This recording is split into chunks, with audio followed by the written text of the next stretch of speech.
Hello, and welcome to Field Lab Earth, the podcast that's all about past and present advances in the fields of agronomic, crop, soil, and environmental sciences. Today we'll be talking to Dr. Ebony Murrell and Dr. Mac Burgess about their paper, Achieving Diverse Cover Crop Mixtures, Effects of Planting Date and Seeding Rate, published in Agronomy Journal. I'm your host, Abby Morrison. Let's talk about science. Welcome to the show. I'm so excited to get to record with you guys today. So just to start, why don't you both tell me a little bit about yourselves, how you came to your science, and what you're doing professionally. Okay, this is Ebony speaking.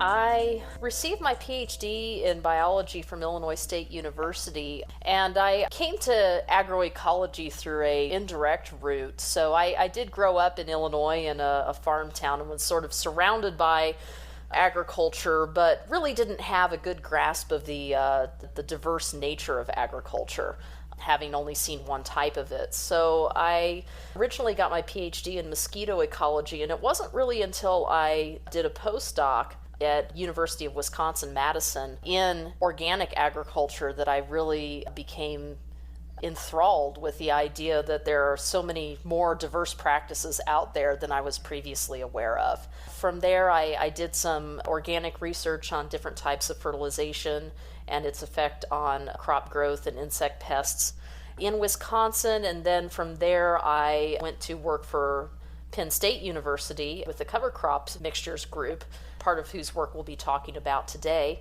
From there, I now have just started a job at the Land Institute in Kansas, where I'll be continuing to work with effects of crop diversity on ecosystem services and its effect in turn on pest management in agricultural systems. And Mac, why don't you give us a little background on you? Yeah, so this is Mac Burgess. I grew up in the inland desert of Southern California, where if you had water, you could grow things in all sorts of unusual times of the year compared to most of the rest of the country. And then over the years, I've gardened and I've farmed in Northern California and Southern Ohio and in Montana and in Central Pennsylvania. And it's really been fascinating to play around with the timing of planting crops when your objective isn't necessarily to harvest a grain crop off those crops. So plants that we think of as cash crops like wheat and canola and rye can be grown for just a part of their life cycle all sorts of different times of the year, and it really depends on where you are and how much water and time with appropriate temperature you have. You can have all sorts of interesting outcomes and quite a lot of diversity. So that's been a fascinating thing for me for quite a long time. My doctoral research at Montana State University, we were trying to grow cover crops in replacement of the summer fallow phase of the summer fallow winter wheat crop rotation that's common in the northern plains. And here the limitation on crop growth is the amount of water present. It's interesting to note that in the east, in the corn growing parts of the country, one of the purposes of cover crops is to use excess water from the soil to prevent some of the environmental consequences of water leaching nutrients out of the soil. Thank you for sharing that about yourselves. Can you tell me a little bit more just about cover crops in general, kind of what they're used for, when they're planted, just a high-level overview of what they do? I'll take a stab at this, Mac, if you don't mind, and then if you want to restate everything in probably a more professional context, you can correct me, you can do so. We'll see. So cover crops, very broadly speaking, are a crop species or a set of species that are planted in the rotation in between your cash crops. The purpose of the cover crop is typically not to be harvested for any sort of economic gain. Having said that, there are some farmers who do graze their cover crops or will harvest them for forage for their cattle, but that's about as commercial as it gets. Otherwise, the purpose of the cover crop, as the name implies, is to keep the soil covered. Originally, cover crops were employed because of their ability to prevent soil erosion. In recent years, farmers have quickly come to realize that cover crops can provide a lot more services than simply keeping the soil in place. Depending on what kind of cover crop species you plant, they can provide a lot of different services. Sure, and Mac, you had a good analogy for these, I understand. I think the sports team analogy maybe is a good one. Members of a cover crop mixture are like players on a football team. Each one has their own strength, their own ability to perform certain tasks or achieve certain ecosystem services, but it takes a team to pull off a victory in the field or to obtain the best mixture of services. Sure. Can you give some examples of the ecosystem services you were looking at for this paper specifically? Sure. So some cover crop species are capable of fixing nitrogen from the atmosphere, so making nitrogen in the air that's not available to plants available to plants. Other cover crops might specialize in taking up nitrogen from the soil and thereby preventing its loss. Some of our cover crop species are beneficial to pollinators by virtue of their flowers. One of our big cover crop species is cereal rye, so it's one of the most winter hardy and aggressive growing plants in the spring, but it maintains a fairly low profile in the fall, allowing other plants like, say, radishes to grow around it and above it. Since you're not harvesting them to sell, do you just leave them and just let them rot? Do you till them in? Does it matter according to what field you're in or environment? That's an excellent question. They can be terminated in a few different ways. If you plant a cover crop that is not frost tolerant, then the winter naturally kills it. So some farmers will specifically choose crops that are winter kill because they're just easy to terminate. They basically terminate themselves by freezing in the winter. Other times, if you plant a cover crop that is winter hardy, farmers can terminate it in the spring either by spraying it. If it's a conventional field, they can spray it with an herbicide to kill it. What the organic farmers will do will be to sometimes mow it, and after they've mowed it, they'll till it in. So by tilling in that cover crop residue, the leftover plants, then that provides a lot of really good organic matter, some green manure, if you will. I guess I might add that especially for smaller farmers who maybe don't have large tractors or heavy-duty tillage equipment, terminating cover crops in the spring can be a challenge, and so the matter of timing of when to attempt to kill a cover crop in the spring can be important. Sure. Tell me a little bit about the high-level question or problem that you hope to address in this paper. Sure. So we had several questions regarding planting cover crop monocultures versus planting cover crop mixtures. So it's relatively easy to plant a cover crop monoculture. It isn't even as hard if you move from 1 to 2 species. When you start moving up into multiple species, that's when it becomes a whole different ball game. Some species complement each other very nicely, others don't grow very well in mixtures, or if they do grow in mixtures, the amount of seed that you put into the ground doesn't necessarily turn into the amount of biomass of that species that you want. That can create 2 different problems. One is that farmers don't want to pay for seed that's not going to grow. So it doesn't make sense to put a species in your mixture that you have to plant a whole lot of seed in order to get anything of that species to grow. And if it does grow, then it doesn't grow very well. So that's not an ideal situation. The other problem with that is that you get the most services, the most ecosystem services out of any kind of plant mixture if the species in those mixture are fairly evenly represented. So what we wanted to investigate with this project was how do we get good representation of cover crop mixtures, and what affects whether you get nice even representation of cover crops species within mixtures. So how do the seeding rates affect that? How do the combinations of species affect that? How does planting date affect that? Can you get successful mixtures planted successfully after corn versus planted after wheat?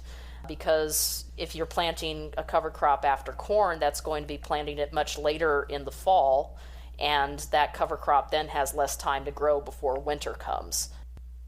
Mac, did you have anything to add on any of that?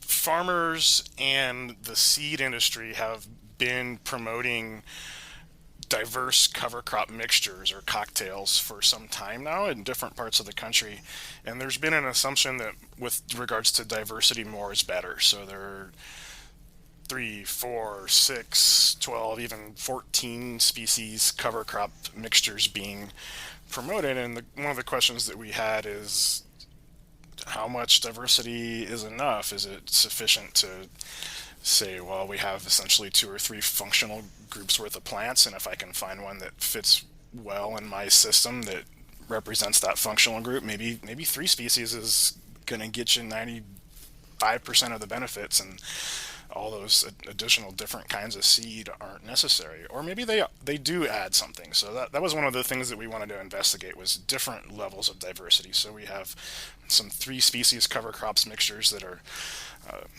specifically designed to target certain functions. We had a 4 species mixture that adds a species that flowers in the spring with the idea of benefiting pollinators. Then we threw everything we had into the bucket with a 6 species mixture, and then we had another mixture that was even more diverse with different kinds of clover and some other grass types in it as well. It kind of sounds like an art form, or like cooking, where once you just keep throwing in every flavor you've got, eventually it just is not really tastes like anything. Yeah. And then one concept I think I would add to that is that any given mixture of seed that you put in the ground, some or all the plants might thrive in one given environment, so one year in one location, but go to a different location or even a different year in the same place, and a different mixture of plants may emerge from that same diverse seeding. So there's myriad reasons a single player on the team might not do well that year, to continue the sports analogy, but maybe at another place or another time it would. So in some sense, diversity builds you resilience against unpredictable conditions that might occur over the years in a certain location. And so maybe this year the radishes didn't do well, but other years they do. That's an important thing to consider, and that's one of the reasons this project was repeated for 3 years. Sure. So let's move on then to some of the more specifics of how you went about doing your research. Tell me a little bit more about the specific cover crops that you were using for this experiment. Certainly. So within the experiment, we did have a fallow treatment where no cover crop was planted, so that was our baseline. And then we had 6 individual species that we planted as monocultures. So our 6 players, if you will. One was canola, which is a winter hardy brassica that flowers in the spring and can provide pollinator resources. Another one was forage radish, which is a brassica. Unlike canola, forage radish tends to grow very quickly in the fall, and then it frost kills. The advantage to radish is that it has a much thicker taproot, so radish can be very good for breaking up compaction. Cereal rye is a very hardy grass. Cereal rye is in fact the most common cover crop, I would say. And the reason that cereal rye is so popular is not only is it cheap, but it's very hardy. It grows not too quickly in the fall, but it establishes, and then over winters and in the spring it'll very rapidly put on biomass. It's very flexible in that you can plant it very late in the fall. And it provides excellent weed control by having a fibrous root system. Another thing that cereal rye does very well is it will take up excess nitrogen that might be in the soil and prevent it from leaching. Oats was another cover crop that we used. It's a grass like cereal rye. Unlike cereal rye, it puts on biomass very rapidly in the fall and then winter kills. It provides the functions of being a good weed suppressor as well as taking up excess nitrogen from the soil. Red clover was one of the legumes that we used. Red clover is actually a perennial crop, but in this case we planted it as if it was an annual crop. Red clover does not grow as quickly as some of the other legumes, but it is very winter hardy, so that allows it to provide nitrogen through nitrogen fixation in both the fall and the spring. The last species was Austrian winter pea, which is a legume. It can be variable in its ability to survive the winter. When it does survive, it can put on a massive amount of biomass, and in doing so, it fixes a lot of nitrogen and can be extremely beneficial. From those 6 monocultures, we created a series of mixtures.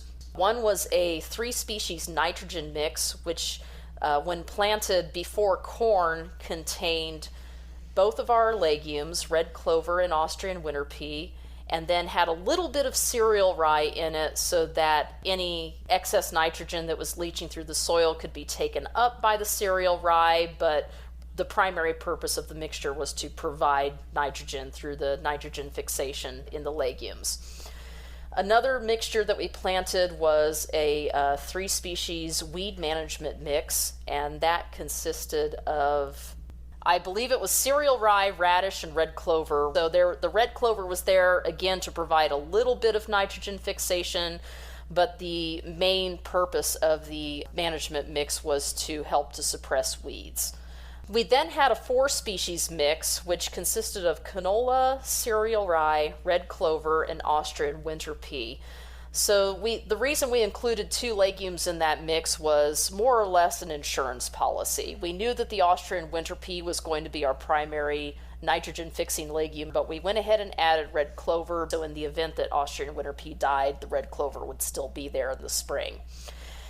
The other 2 species in the mixture, cereal rye, was providing its normal services, and then we had canola as our brassica, to also assist with weed suppression and nitrogen uptake, but canola has the benefit of flowering in the spring, so it could provide extra resources and habitat for beneficial insects. And then the last mixture that we had was a 6-species mixture where it was all 6 of the species that we had in monoculture thrown together in a single mix. And the idea behind that was to test this idea this point that Mac brought up of redundancy. Mac, can you tell us a little bit more about how the rates or ratios of the seeds were chosen for this then?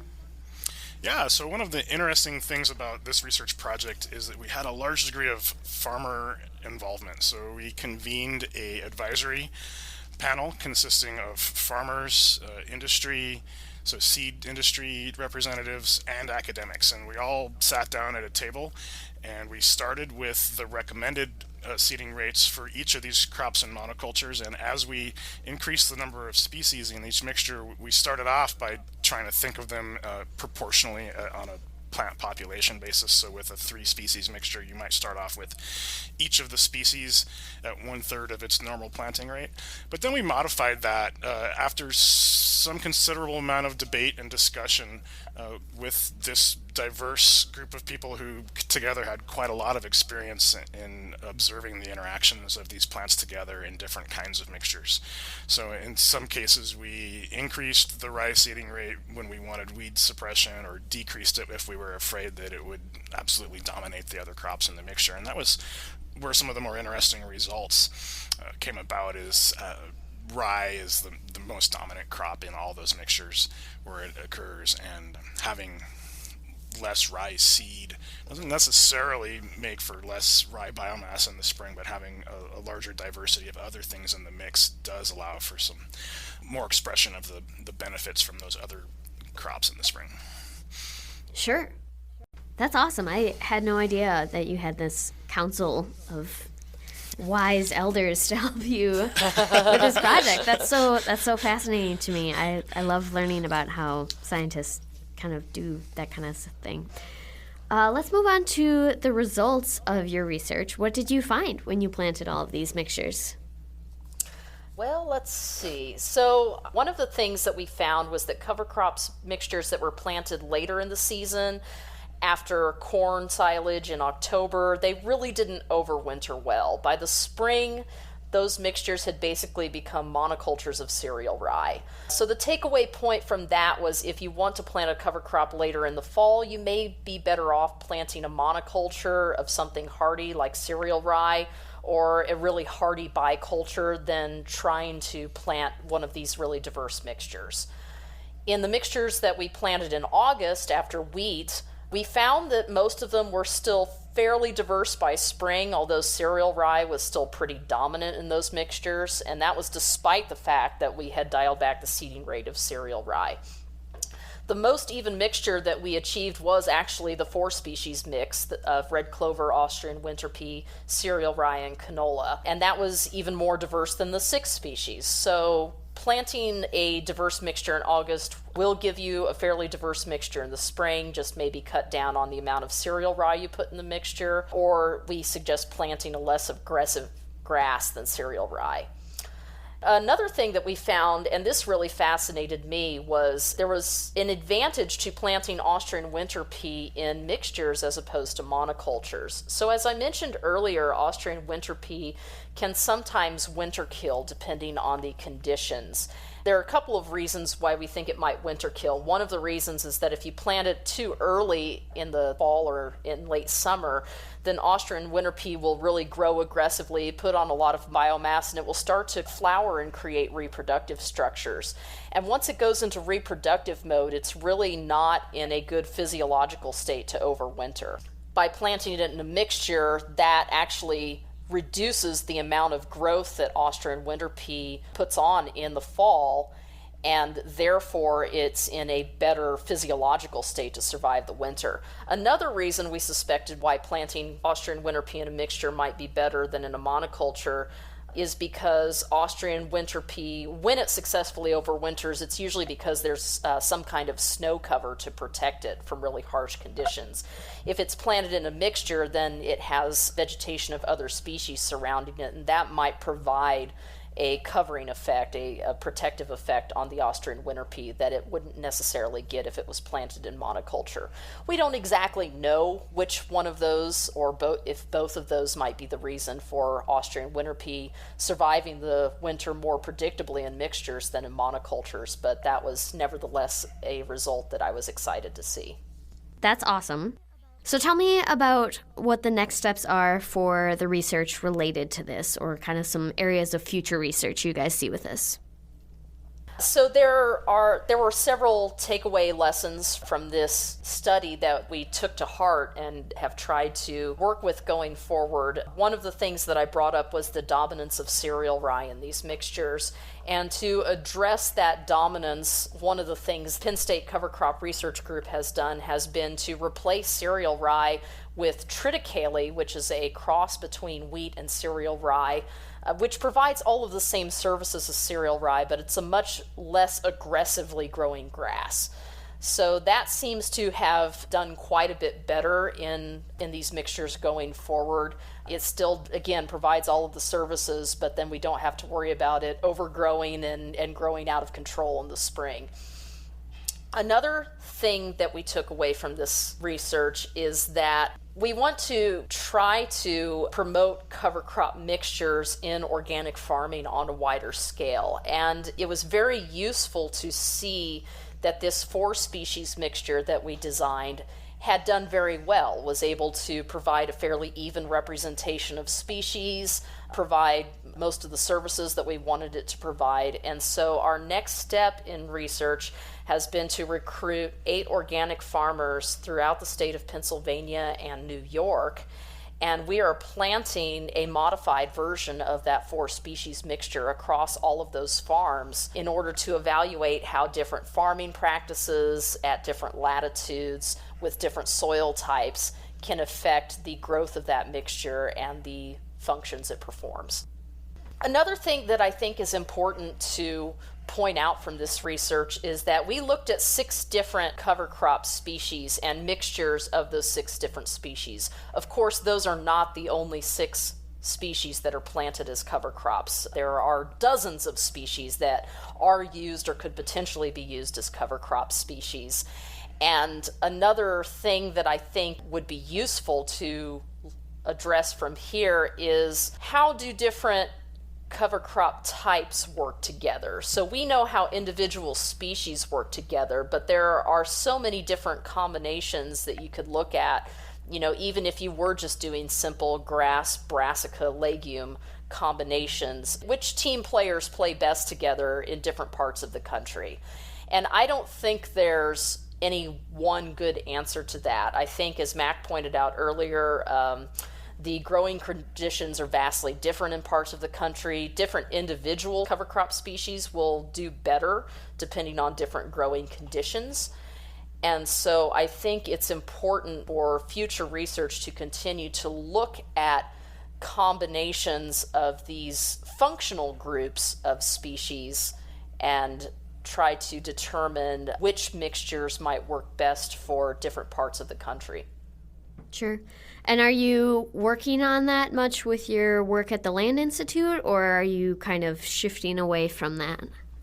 We do some cover cropping at the Land Institute. One of the things that we're particularly interested in is expanding this research looking at cover crop mixtures where you're interseeding or you're mixing together these different species that play off one another and form ecosystem services. We would like to pick that up and actually take it into a cash crop agricultural context. So in that case, we are working primarily with perennial species, alfalfa, as well as perennial species that we're domesticating to develop perennial grains.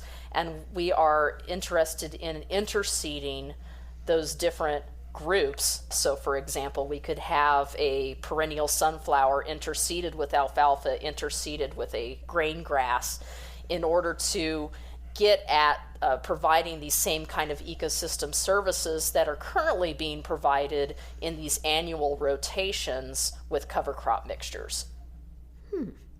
Well, that sounds delightful. I have 3 questions left for you guys. So the first one is, if people want to learn more about cover crops and the research you guys are doing, where can they go to get more information? I encourage people to visit the Penn State Cover Crop Cocktails research site for information about the research they're doing, as well as extension articles that they've published for guidelines on how to plant cover crop mixtures in the Northeast United States. Within the Midwest, the Practical Farmers of Iowa has done a great amount of research on planting cover crops in the Midwest, so that would be very useful there. And the thing I love about Practical Farmers of Iowa is that a lot of their research is farmer-led. A lot of information about simply cover crops, how to plant them, how to get them to survive, what species work best in an area. A lot of that information is coming from the farmers, and so having that resource available so that farmers are teaching each other and learning from each other on how to plant cover crop mixtures is just a fantastic model. NRCS, in a general context, NRCS is a great national resource for cover crops. They are a big proponent of planting both monocultures and mixtures in the United States, and they have conservation grants available for people who are interested in planting cover crops. As far as resources go, I would also add the Midwest Cover Crops Council has a cover crop species selection tool, which helps you to understand the possibilities. Sustainable Agriculture Research and Education Program, or SARE, has a book available online as a PDF called Managing Cover Crops Profitably, and it's got a great introduction to 30 or 40 plus different species, their suitability for different times of the year in different parts of the country, and some insight into how to manage them and how they might play together in mixtures. But cover crop mixtures are something that can be designed specifically for each location and cropping systems context, and there's room for all sorts of creativity. Excellent. We've got 2 more questions for you. So the first one is, if people want to help with this, either the research or promoting the use of cover crops, how can they get involved? Well, I would say one of the ways that if people wish to get involved is to plant cover crops themselves. Don't be shy at trying different types of cover crops and seeing what benefits they might provide. Cover crops are something that aren't just planted in large row crop fields. They can be planted in gardens at home. They are often used in vegetable rotations. So cover cropping is just a great tool for not only keeping soil and organic matter in place, but helping to improve your soil over time.